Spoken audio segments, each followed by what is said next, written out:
That night, the moment the bathroom door opened, it all began. "I'm sorry." Gifu's trembling voice could be heard. "Father, I can't stand it anymore." Mana instinctively grabbed onto her prosthetic wrist, surprising even herself. "Mana, you shouldn't do this." "But I'm the same. I can't live without you." What kind of destruction will this forbidden emotion bring? A dangerous love story that will destroy a family begins now. It was an evening in the depths of autumn. She was taking a deep breath as she gazed at the fallen leaves rolling outside the window of the house. She was 35 years old and had been married for 7 years, but her mind and body were like a dry desert. Her husband, Nakano Hirokazu, was coming home late again. He would always come home late every night, saying he had to work. Mana would prepare dinner alone and wait, falling asleep exhausted every day. Today, as usual, a short message arrived on her cell phone. It was a curt message saying he would be late. There was no word of love or apology.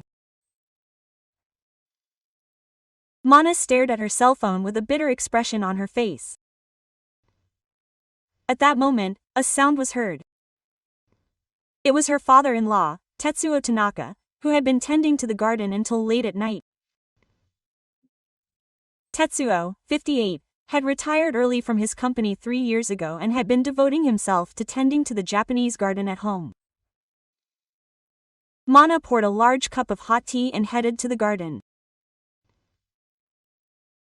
Tetsuo was a quiet man, but he was always silently concerned about the household.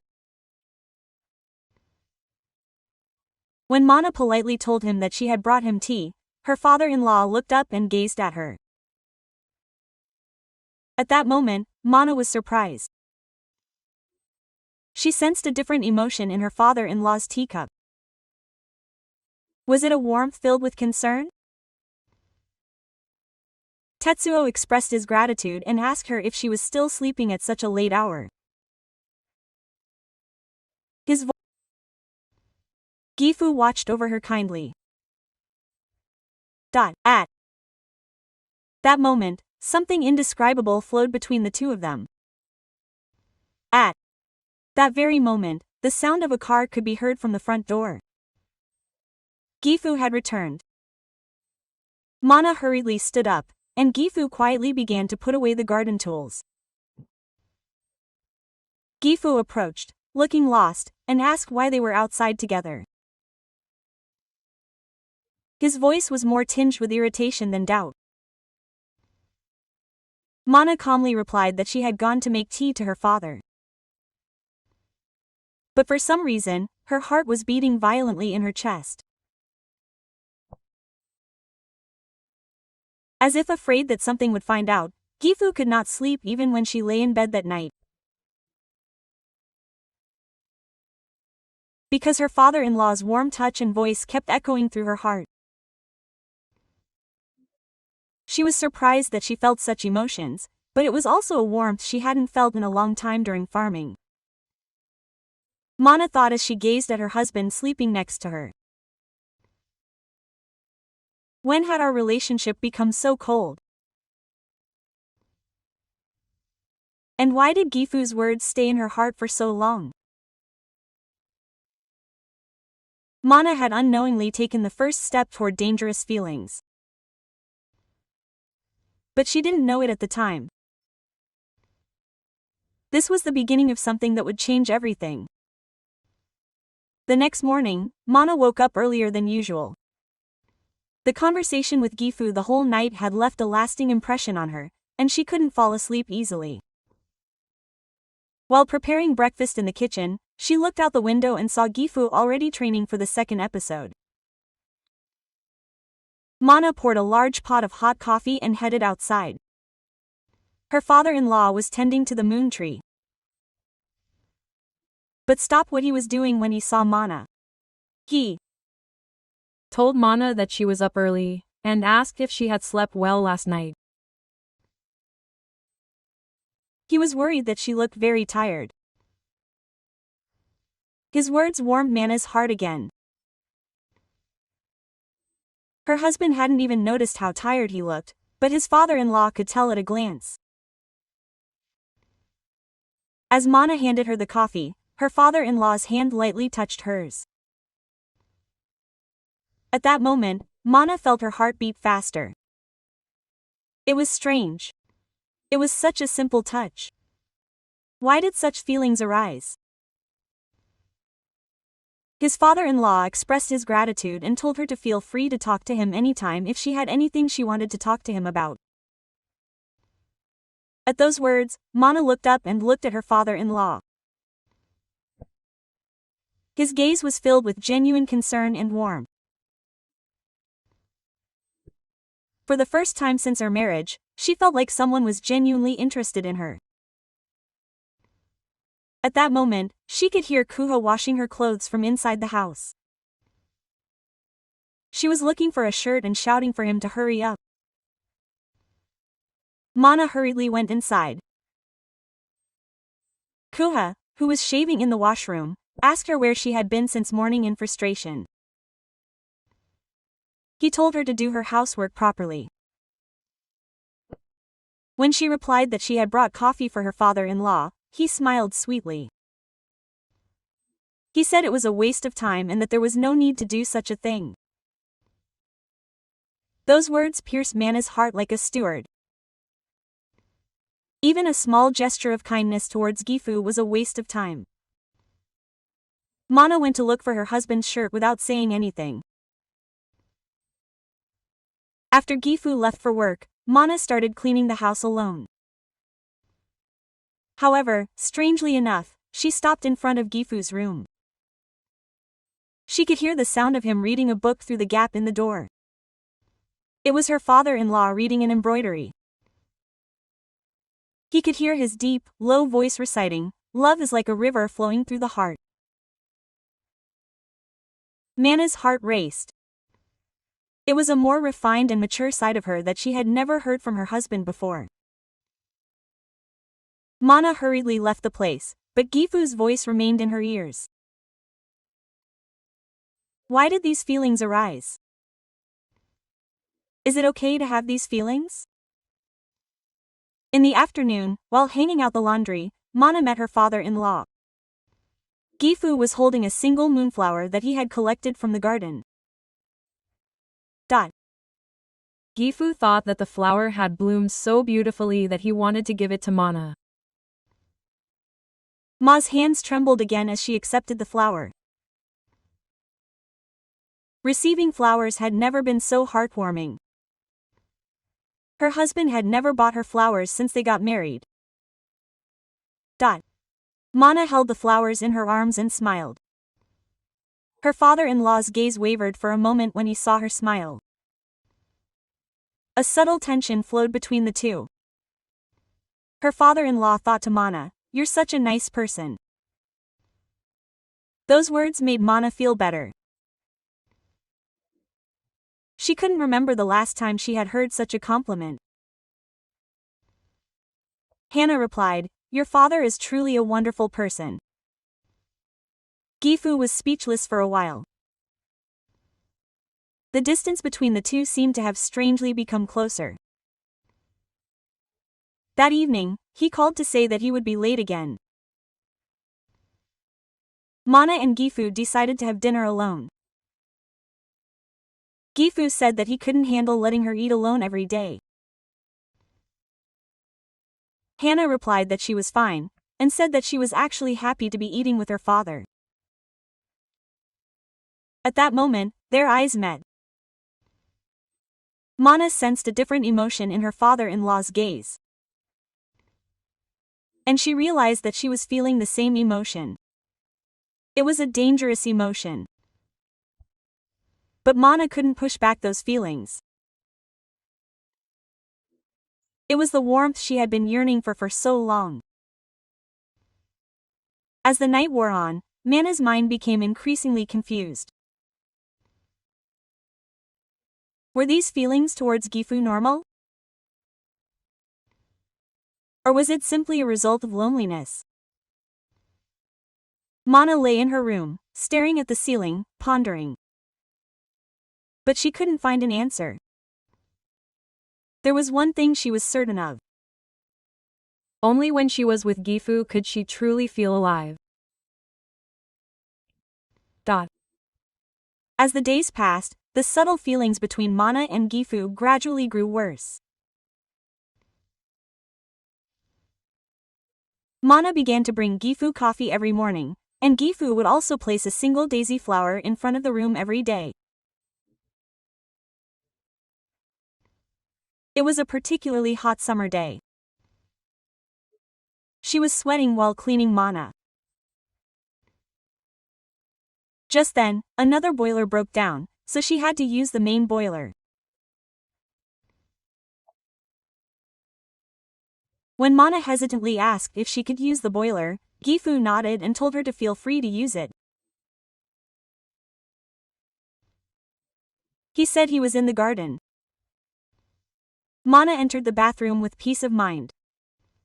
As she soaked her body in the hot water, the fatigue that had been building up until then seemed to melt away. She closed her eyes for a while, trying to forget about reality. But then she suddenly heard the sound of the door opening. Mana was surprised and hid herself. Gifu was standing in front of the door, drenched in sweat and looking away. He had forgotten that Mana often came to the room after finishing work. Her father-in-law apologized and tried to turn around. However, Mana's hand grabbed Gifu's arm. It was an instinctive action that even Mana herself was surprised by. Ma called out to him in a trembling voice, "Father." Gifu turned and looked at Ma. At that moment, an electric tension flowed between the two. Gifu scolded her in a trembling voice, saying, "You must not do this." However, her father-in-law's hand would not leave Mana's. Mana unknowingly confessed her true feelings. "I am truly lonely. He won't even look at me. I feel like an invisible person in this house," she complained. Tears streamed down her face. Mana's father-in-law looked pained as he saw her tears. He told her, "You are truly important to me. I am a fool." Quote. Those words broke Mana's heart. They were the words she had always wanted to hear. Unable to hold back any longer, Mana asked him to hold her. That moment changed everything. After hesitating, her father-in-law slowly walked over to Mana. Then he carefully embraced her. She felt warmth in her father-in-law's arms. It was true comfort that she had never felt from her husband. The two stood there without saying anything. But soon reality set in. They heard the sound of a car from the entrance. Koa had come home early. The two hurriedly separated when they heard Koa calling out to Mana. Koa hurriedly left the bathroom, and Mana tried to calm her heart that felt like it was going to burst. Mana answered as naturally as possible, saying, "I'm often in my room." However, her voice was still trembling. When Mana came out dressed, Ko sent a suspicious look at her. He asked why her face was red and if the water was too hot. Mana replied that it was. But the real reason her face was flushed wasn't because of the hot water. An awkward silence fell over the dinner table that night. Mana couldn't look Gifu in the eye, and Gifu was the same. Ko didn't notice the atmosphere and continued talking to herself. She said that there was talk of her father-in-law at work and boasted that she would soon be promoted to department manager. But no one paid any attention. Mana couldn't even eat and kept her head down the whole time. When Ko asked her father why he was so quiet and if he was feeling unwell, Gifu looked up and said that he was just tired. The garden. It was her father-in-law sitting in the hut. After some hesitation, Mana quietly went outside. Her father-in-law was deep in thought, gazing up at the night sky. When Mana asked him if he couldn't sleep, Gifu gave a wry smile. Gifu apologized for what happened today and said that he didn't realize what had happened. Mana replied that she had done it first. The two looked at each other. Under the moonlight, their gazes were filled with complicated emotions. When Mana said that she knew she shouldn't do this, her father-in-law nodded. He confessed that both he and her father-in-law had been very lonely. Mana's heart was shaken by those words again. She couldn't believe that Gifu had been lonely just like her. Gifu couldn't answer Mana's question about what to do for a long time. Finally, he said that he didn't know but that he didn't regret it. Those words said it all. The two of them had crossed a line of no return. After that night's confession, Mana's heart became even more complicated. She had no choice but to admit that her feelings for Gifu went beyond simple loneliness. For several days, Mana tried to sort out her feelings by reflecting on the past. Memories of the early days of their marriage came flooding back. At that time, Gifu was a kind husband. He bought her flowers every day and they went on frequent dates. But at some point, everything began to change. Was it when Gifu started to become attached to her? Or was it when Gifu started complaining that they couldn't have children? She couldn't remember the exact time, but at some point, Gifu began to take Mana for granted. To Gifu, Mana became nothing more than an opportunity to do housework. All he would ask was if dinner was ready or if his shirts were ironed. He would no longer say, "I love you," or "thank you." To Mana, her father-in-law's warm attention was like a sensibility. The moonflowers that came out every morning, his worried gaze, and the warm conversations they had. Only when I was with Hannah could I feel that I was important. One afternoon, I was sorting through old albums left behind by my father-in-law, who had stopped studying. Among them were many photos of my father-in-law when he was young. Gifu was really lovely in his 20s.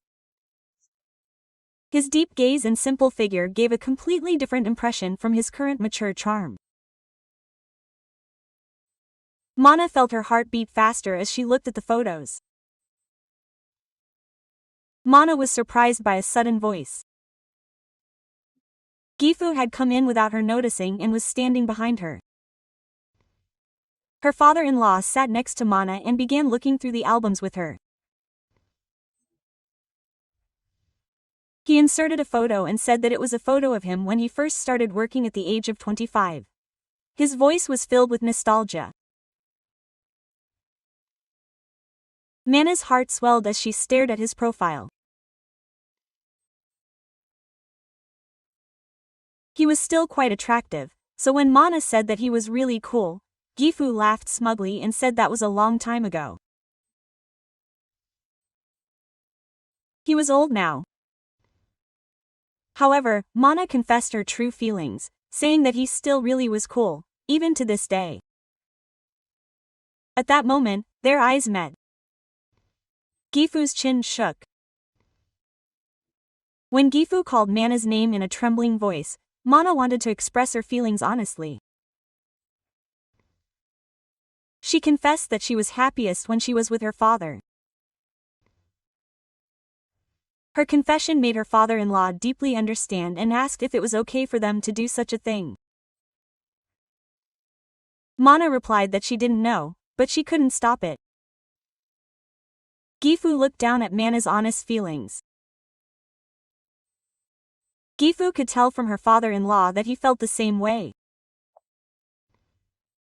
That evening, Gifu contacted her to say that he would be late again. He had been staying late quite often recently, but Mana felt strangely at ease. She had grown to enjoy the time he spent alone with Gifu. Her father-in-law thought, "You're staying late again today, huh?" Mana nodded and said that she didn't know what kind of work he was so busy with since he had been staying so late recently. In fact, Mana knew.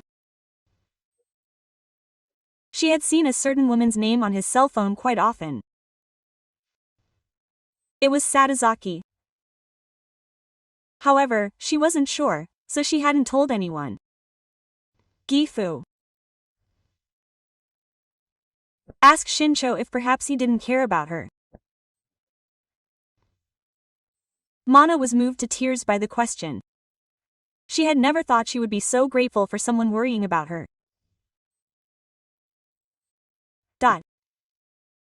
Mana replied that she was fine, but her voice trembled. Gifu looked at Mana kindly. He said that Mana deserved to be happy and that everyone should care about her. Mana couldn't hold it in any longer. Tears began to fall. "I'm so lonely. He doesn't love me," she said while crying. Gifu saw her again and gently placed his hand on her. Touching his warm hand, Mana shed even more tears. Her father-in-law told her not to cry, that Mana was a really good person. He woke up from his slumber. She leaned closer to the bride's chest and asked if she was strange. Gifu said that it wasn't true, that was just how the human heart works. It was natural to be attracted to someone who understood you. Mana felt relieved by his words. It was a feeling that confirmed that my feelings were not so cheap. That night, Mana lay in bed and thought back on the past even more. She also remembered memories of when Shoot was alive. Shoot was always cold towards Mana. He wouldn't bury the child. If he didn't do his housework properly, the child wouldn't stand it. Sana saw Shoot waking up many times. Giyu always told Shoot that Mana was a great person and complimented her. At the time, she thought he was just a father-in-law protecting his dreams. Looking back now, it seems that Giyu had thought of her as special even back then. His warm, worried expression finally made sense to her. Mana buried her face in the pillow and thought about it.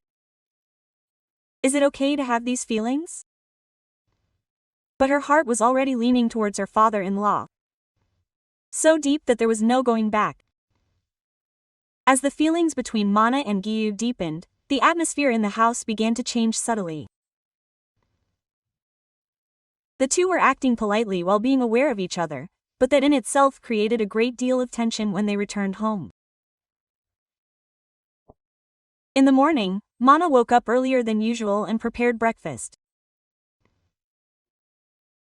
However, through the kitchen window, she could see Gig working, sweating profusely.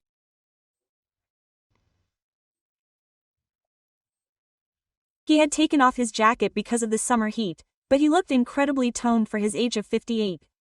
Before she knew it, she kept staring at him. Her heart began to race.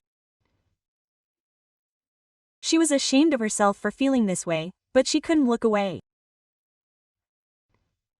At that moment, Gig raised his head and looked toward the window. When their eyes met, they both looked away. Mana's face turned bright red and she quickly looked away. A few minutes later, her father-in-law came into the kitchen. He had his jacket on, but he was still wet with sweat. When Gig asked for a glass of water, Mana poured him some cold water with trembling hands and handed it to him. At that moment, her father-in-law's hand lightly covered Mana's hand. "Thank you," her father-in-law thought. Mana's whole body shivered at the warm body heat that accompanied those words. Perhaps sensing some kind of discomfort, he slowly let go of her hand. Her father-in-law cautiously asked if it was right for them to do such a thing. Mana was unable to answer. She knew in her heart that it was wrong, but her emotions could not stop her.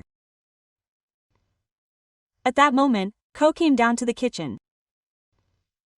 The two were surprised and separated by the voices of the doctors and Koa, who asked what they were doing. Fortunately, they did not show any signs of suspicion, but there was an odd tension in the air. Mana replied as naturally as possible that she had offered her father some water. Koa showed no particular interest, took some milk from the refrigerator, drank it, and hurried off to work, saying that she would be late today. After her husband left, Mana and her father-in-law looked at each other.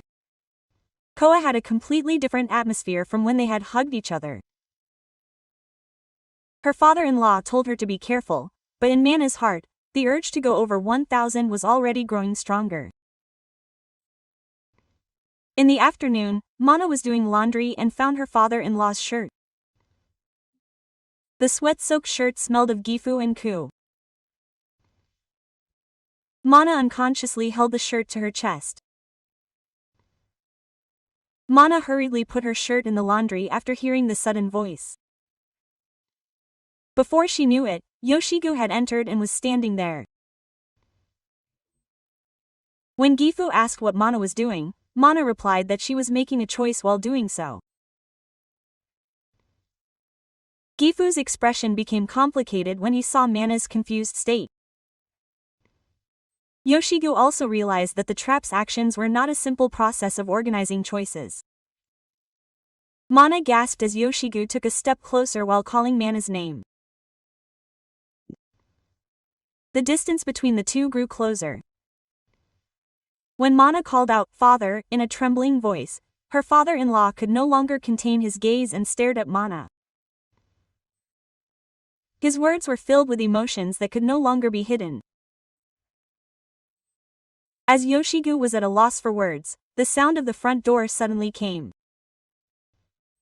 It was something that had returned to the bird.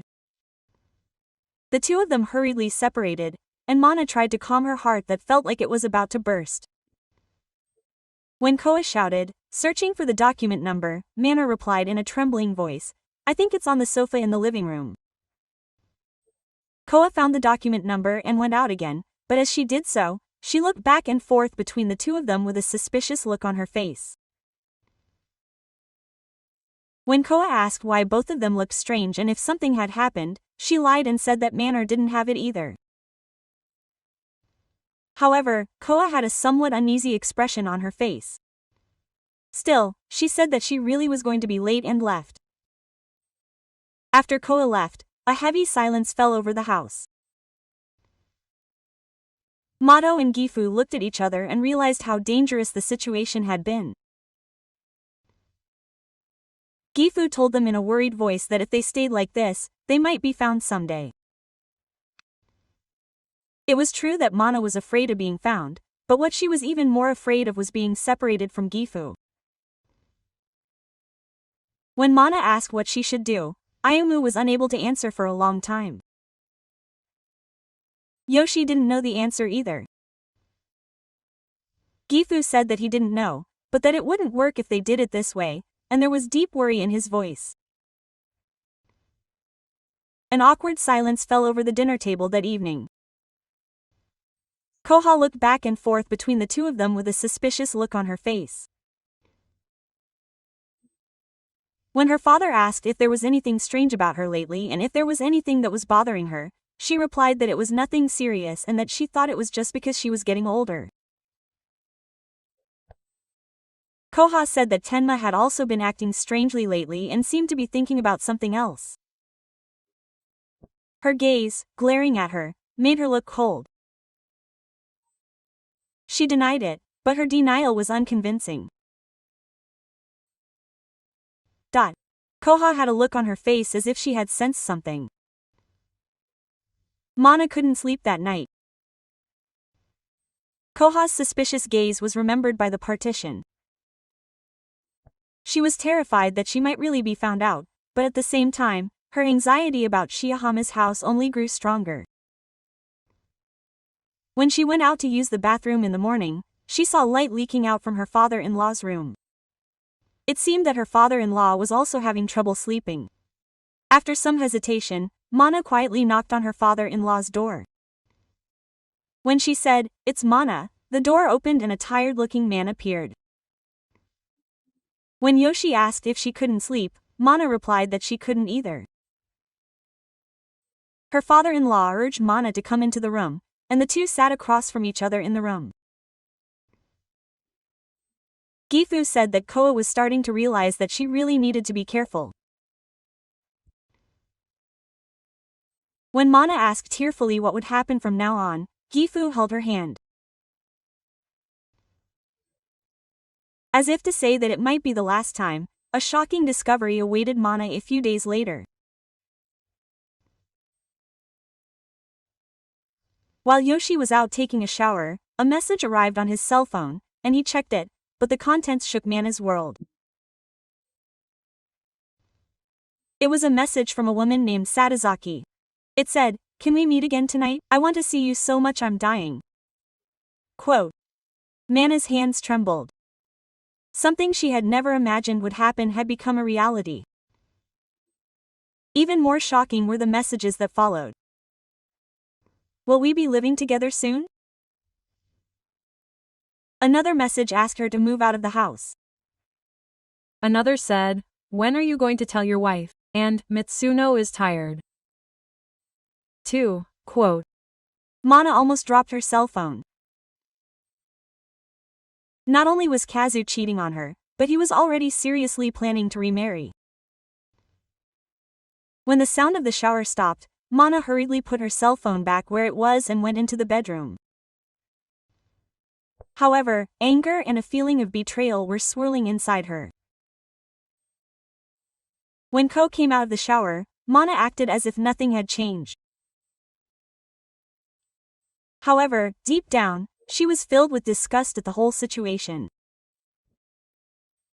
Ko said that she had to go on a 3-night, 4-day business trip because she had training at the company the next day. Mana almost felt a sense of spiritual power.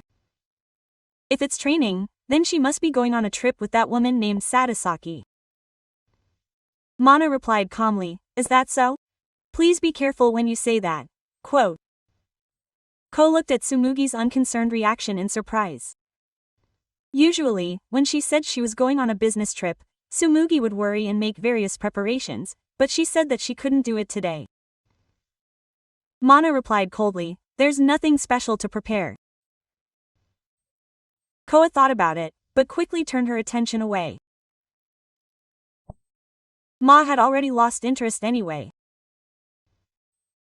The day after Ko left for her business trip, she visited Mana Gifu. In episode 2, Gifu was taking care of the tree, but when he saw Mana, he showed a worried expression.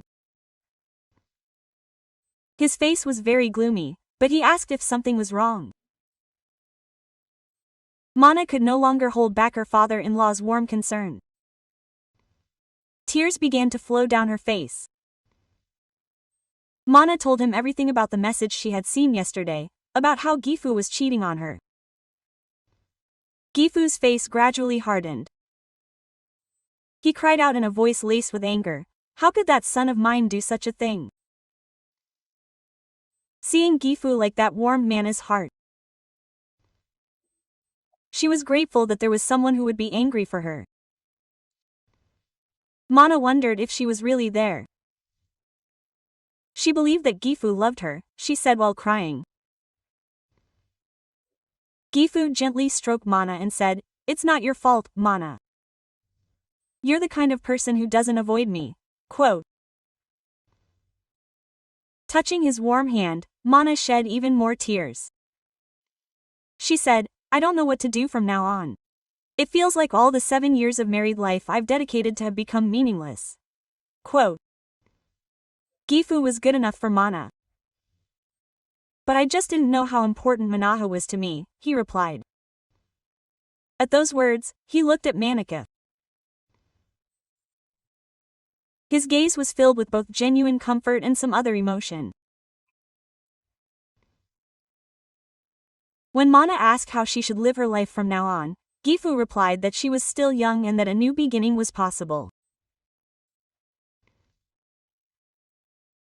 When Mana asked what a new beginning meant, Gifu told her that she didn't need to waste her life on such things. She needed to meet someone who would truly cherish her.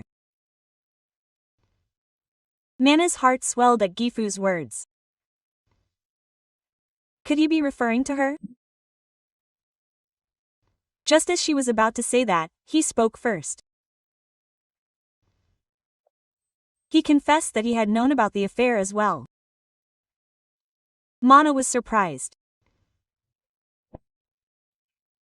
When she asked why he hadn't told her, Gifu replied that he was worried about hurting Mana and that it wasn't his place to say anything. Gifu was so overcome with emotion that he couldn't stand it anymore. He couldn't stand to watch him hurt Mana like this. When she called out to him, Gifu confessed in a trembling voice that he loved Mana. At that moment, it was as if time had stopped. Mana couldn't believe her ears. Did Gifu really say that he loved her? When Mana asked him what he had just said, his father-in-law said he was sorry, but he couldn't hide it. As she looked at Mana, she realized that she had never imagined that her heart would be shaken this much. Mana's whole body trembled at her father-in-law's confession. What she had dreamed of had become a reality. Mana also stopped herself from asking about her father. Her father-in-law knew that he shouldn't do this. But he wanted to abandon her. He couldn't stand it anymore. When Gil approached Mana's breath caught in her throat. She couldn't imagine how long he had been waiting for this moment. Mana also confessed that she couldn't live without her father. The two looked at each other and finally confirmed their true feelings. A new form was found in the heart that had been shattered by Koha's betrayal. When Gifu asked what they would do from now on, Gifu replied that he didn't know but he didn't want to hide anything. That evening, the two had a long conversation in the garden.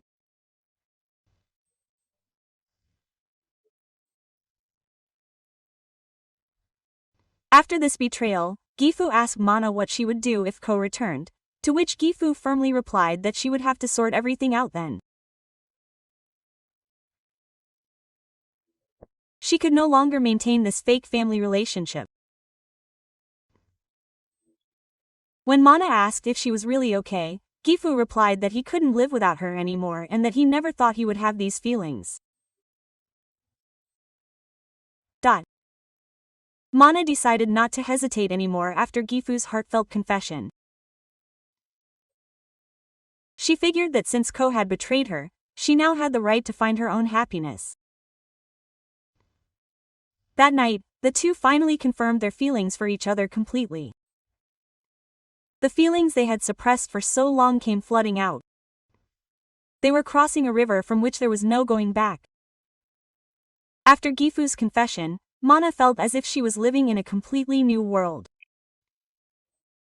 Her heart trembled with the feeling of true love that she had never felt before. But at the same time, she felt a great deal of anxiety. When Kazu returned, everything might come to light. On the morning of the day Kazu returned from his business trip, Ma stood before him and stared at his troops. He could feel the normalcy returning to his face in just a few days. It was strange how the feeling of being loved could bring such a person back. Gifu was drinking coffee in the kitchen and waiting for the Pope to return. Gifu's father's expression was equally gloomy. Mana expressed her anxiety, not knowing what to do. Her father-in-law held Mana's hand and reassured her that everything was okay and that they had done nothing wrong. Around 3 p.m., he returned home, but something was different than usual. There was a strange smile on his face, and he looked like someone who had made a serious decision. He greeted her by throwing a hat and saying, "I'm home," but his tone was always one of salesmanship.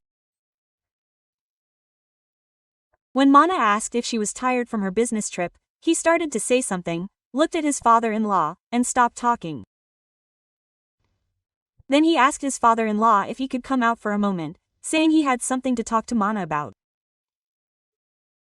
Gifu was sent a suspicious message but left the place. His heart was pounding.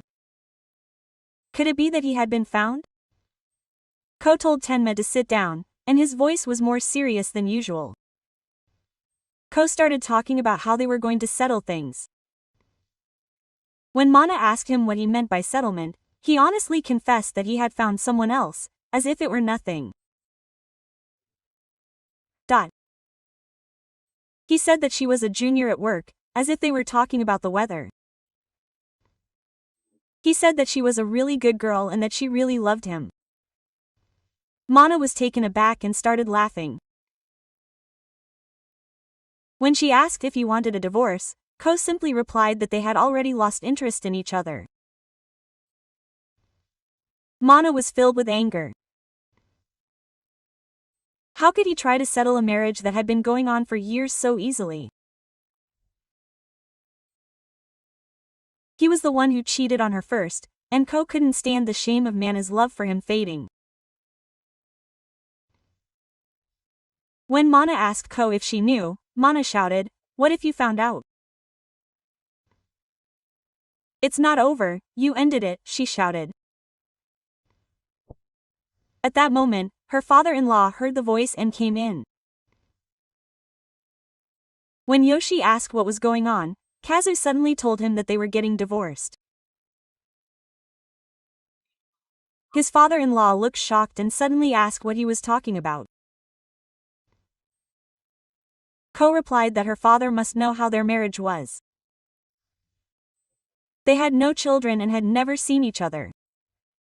His father-in-law's face hardened. He got angry and asked what she meant by saying there was no love. He couldn't contain his anger at her cheeky attitude that her father didn't need to know about them. He shouted at Mana, asking how she could say such a thing after she had become so close. Ko replied passionately that she had never wanted such a sacrifice. Hannah couldn't take it anymore and exploded, saying that he was truly the worst and how he could do such a thing. Ko argued that she was being honest and that it would be even worse to continue a loveless marriage. Yoshi clenched his fists and said, "Don't get mad," with a calm expression. Ko then said that it was a bit unexpected. She said that she didn't think her father would support the two of them like this. At those words, Mana and her father-in-law both tensed up. Did he perhaps notice something? When Ko asked laughingly if her father liked Mana too, there was a sudden silence. Mana's heart was pounding as if it would burst. Yoshi was angry at her for being such a jerk, but Ko returned and sent even more suspicious messages to her father. She said that it was strange and that her father was even angrier when she said she was getting a divorce. Her father-in-law was bound to be angry, and she wondered how he could not be angry when he treated Mana like this. When Kokura said that the two of them seemed to be very close recently, Mana's whole body froze. Did they really find out? Yoshi tried to respond calmly and ask what she was talking about, but her voice was trembling. Ko said that it was nothing serious and that he just seemed strangely nice. Hannah denied it strongly, sweating profusely. What are you talking about? Your father only thinks of me as a daughter-in-law, she shouted. Koa concluded the conversation by saying that it was fine. In any case, the divorce was finalized and he declared that he would meet with a lawyer tomorrow to proceed with the procedures. Leaving those words behind, Koha went into her room. Mana and her father-in-law, who were left alone, looked at each other with anxiety. When Mana asked if they had been found, Gifu assured her that he only suspected and had no solid evidence. However, they were both anxious. Koha's suspicions were gradually growing. When Mana asked what they should do from now on, Gifu replied that they had to be careful and that they must not be found again. That night, Mana could not sleep. The divorce was something they had already expected, but the fact that Kor had begun to suspect them was a bigger problem. Mana stared at the ceiling with anxiety as she thought about it. Would she be able to protect this dangerous love? Koha's suspicious father-in-law came to mind when she saw the partition, and she was afraid that Gift's relationship would be exposed. However, at the same time, she had a feeling that her married life with Koha was coming to an end. Mana spent the night with mixed emotions. Several months had passed since Koha's divorce declaration. The atmosphere in the house became even more tense. Ko came to see a lawyer and began the divorce proceedings in earnest. Mana appeared calm on the surface, but deep down she was harboring complicated feelings. The biggest problem was that Koa's suspicions about Gifu were gradually growing. Koa kept a close eye on their movements every time she refused. She looked suspiciously at everything, including when Ma brought tea to Gifu and when Gifu worried about Mana. One evening she made a bombshell announcement at the dinner table. She said she would let her acquaintances know about the divorce. She then openly raised her suspicions that something was going on between Mana and her father.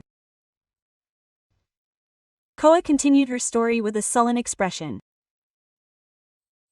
She said that just because she had an affair, it didn't mean that strange things should happen at home. She especially pointed out that it was strange that her father was so protective of her dreams. Mana felt a chill in her chest. Had they really been found out? Gifu's face turned red with anger and he asked her what nonsense she was talking about. However, Koa would not back down at all. She raised her suspicions more specifically. He questioned what the two of them had been doing while he was away on a business trip, and why the atmosphere at the financial institution was so strange. Mana was speechless at his sharp questioning. Gifu retorted that the school itself was the problem for having such suspicions. He insisted that it was only natural for him to protect his wife, and that he was leaving because Koa wasn't treating Mana properly. However, Koa didn't believe his excuses. When he returned, he looked even more suspicious and asked directly if there really was something going on between the two of them. At that moment, he couldn't hold back any longer. He shouted, "What right do you have to say such a thing when you're the one who cheated on me?" He asked, "What kind of face do you have to suspect someone else when you've been seeing a woman named Sato Fujisaki for months?" Koa was a little confused, but then quickly put on a stern expression. He said that his own affairs and the family's affairs were different, and that even so, such a thing shouldn't happen between his father and Yumi. His father-in-law couldn't take it anymore and stood up. He then told Koa to get out of the house. He firmly stated that he could not accept such an insult in his own home. Koha laughed and said that his guess was correct. He said that seeing his father so angry convinced him that something was really going on. Mana's whole body trembled. It was truly the end.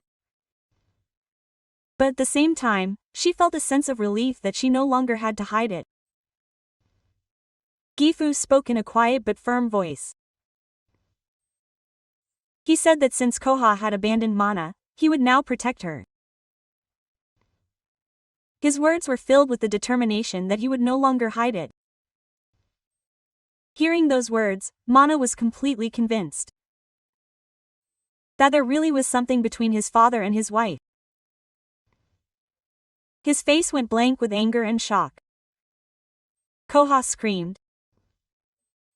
He said that it was wrong for him to have cheated on her, but that it was too cruel to take revenge in this way. He especially said that he couldn't believe that his father would be involved in something like this. Gifu answered calmly. It wasn't revenge, he insisted, but rather, it was his heart.